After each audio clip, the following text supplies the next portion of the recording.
Hello, ഇവിടുത്തെ സാധനമൊക്കെ കഴിയാറായില്ല. അപ്പോൾ ഒരു ഷോപ്പിംഗ് ആയാലോ? ഇന്ന് നമ്മളൊരു ഷോപ്പിങ്ങിന് പോവാം. വിത്ത് നൈറ്റ് റൈഡാണ്, വിത്ത് നൈറ്റ് റൈഡ്. റോട്ടിൽ ആരും ഇല്ല. ആരും ഇല്ലാത്തതിന് കാരണം എനിക്കൊന്നും പറയാനില്ല.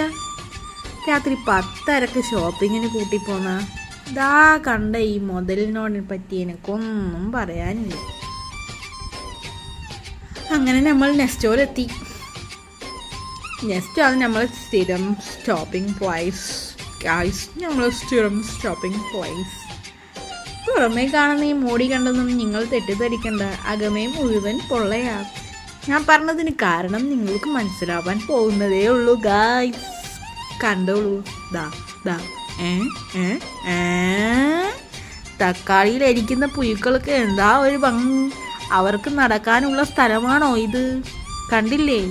ആസ്ഥാന സമ്മേളനം. പച്ചമുളകിൻ്റെ അളിയലിൽ നാട് മൊത്തം നാറുമോ എന്തോ ആവോ.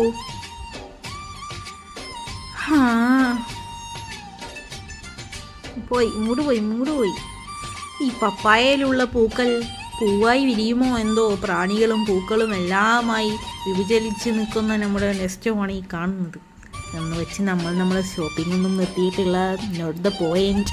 ആരെ കണ്ടാലും എന്ത് കണ്ടാലും നമ്മൾ ഷോപ്പ് ചെയ്യും. വെളിച്ചെണ്ണയുടെ വില കണ്ട് കണ്ണ് തള്ളി പുറത്ത് വീഴാൻ നിൽക്കുന്ന എൻ്റെ മാപ്പിളിനെയാണ് നിങ്ങൾ ഈ കാണുന്നത്. കണ്ണ് പുറത്തേക്ക് വരാതിരിക്കാൻ ഞാൻ ഉണ്ടി കയറ്റിക്കൊണ്ടിരിക്കുകയായിരുന്നു. അപ്പോഴാണ് എൻ്റെ കണ്ണുകൾ പുറന്തള്ളിയത് ഡയറി മിൽക്ക്. കണ്ണുകൾ മാത്രമല്ല, കൈകളും പുറത്തള്ളി ഡയറി മിൽക്കിനെ കൈക്കലാക്കിയിരിക്കുന്നു ഞാൻ. അങ്ങനെ കൊട്ടയിലിട്ട് എൻ്റെ ഡയറി മിൽക്ക് ഇതാ പോകുന്നു. അങ്ങനെ എൻ്റെ അസിസ്റ്റൻ്റ് ഇതാ കൊട്ടയുമായി പോകുന്നു.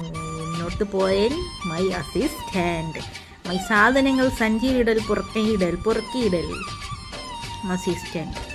My assistant. ഇനി ഞാൻ എന്തായാലും വീട്ടിൽ പോയാൽ ഒരു സാധനം ഉണ്ടാക്കാൻ പോകുന്നില്ല. മുന്നോട്ട് പോയിട്ട് എനിക്കിന്ന് ഫുൾ റെസ്റ്റാണ്.